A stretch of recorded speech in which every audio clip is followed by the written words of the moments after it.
Bakit nasa edge lang yung malinis?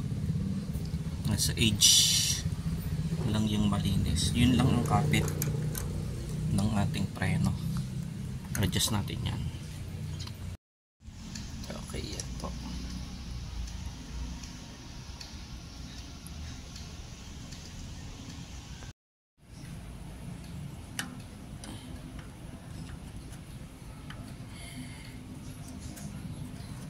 Tanggalin na lang natin ito spacer para mas lumalim siya. Okay.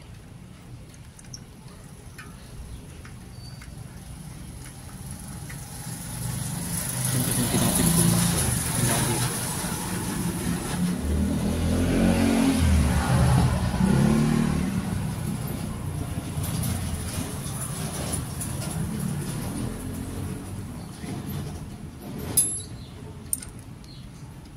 So, mas lulubog siya. Okay. Ang problema,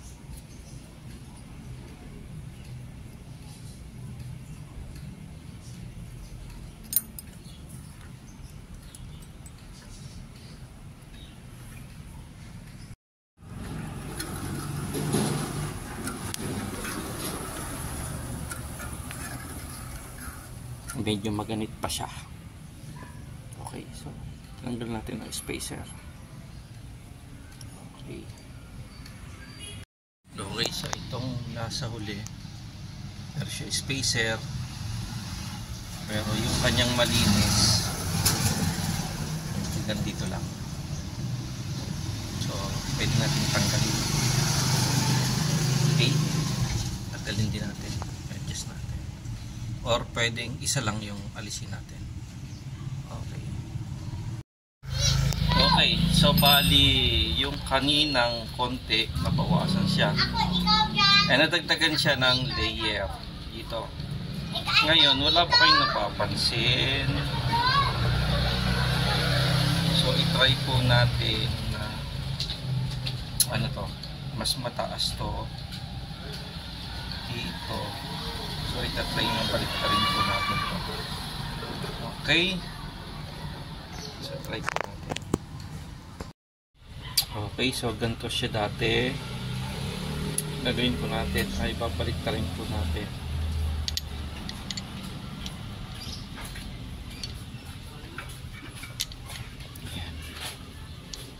Siguro papasok siya paloob.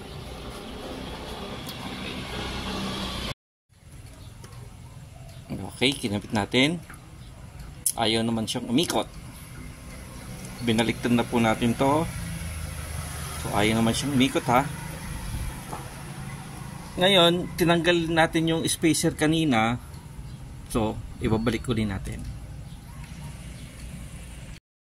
Okay, bali kita niyo po yung spacer na kinabit natin. Ayan.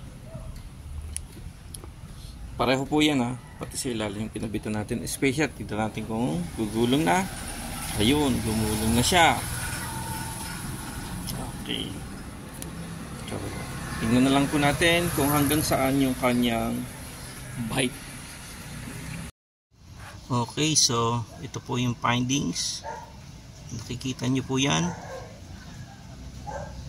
So hanggang dyan po siya. No? So dapat dagdagan pa ng konti. Dapat at least mga hanggang dito. Pero pa pwede na rin kasi makakain din naman yan. So yun lang po. At least naresolbahan po natin. So binaliktad lang po natin tong item. Kanina ang bite niya lang na andito. Pero nung una hanggang dito lang siya. Kaya pala mahina yung preno. Pagkatapos nadagdagan ng konti, ini-adjust natin. Tinanggal natin itong ito spacer. So nadagdagan ng hanggang dito. Pagkatapos ayaw pa rin, binaliktad na po natin to. Ayan. So nandun na siya. Tingnan nyo yung alignment niya. So iyan na po ang resulta. Okay. So yun lang po. Maraming salamat po. Okay, na-adjust na po natin ang lahat ng brake.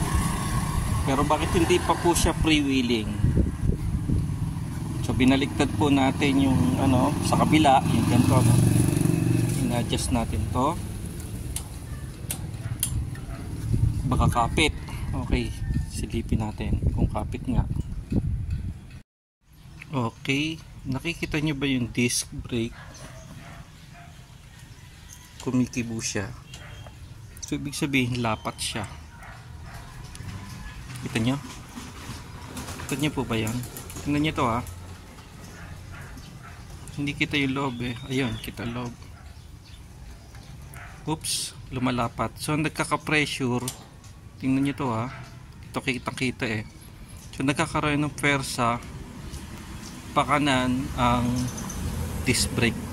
Si-adjust po natin yan.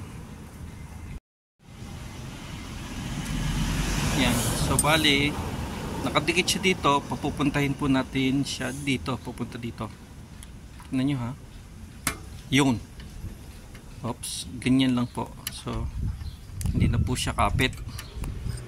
Ito kayong isa. Tingnan po natin ha. Yan, basta itong isa kapit eh. Okay. Okay. Yan. Okay. Oh, ganda. Okay. Kawang na siya. Laking kawang. Pero igigita pa rin natin. Okay.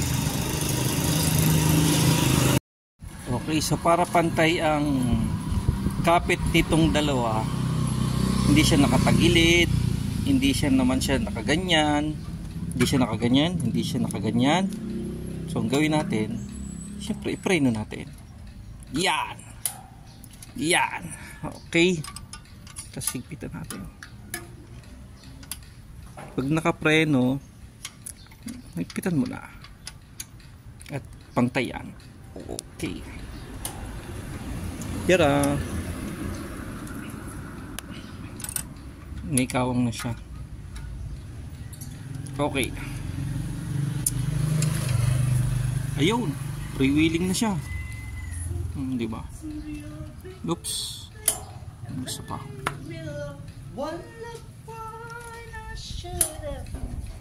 Okay. Meron siyang konting meron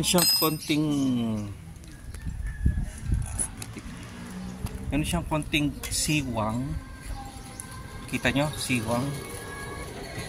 So pwedeng itong i-adjust natin. Okay? Ayun o. Hindi na hindi na siya napaling papaganyan or papaganyan sa kabila. So uy, meron pa rin. Oh, pag ginanon kasi natin, lalapat siya. Okay. So itong i-adjust natin. Bila. Try natin i-adjust.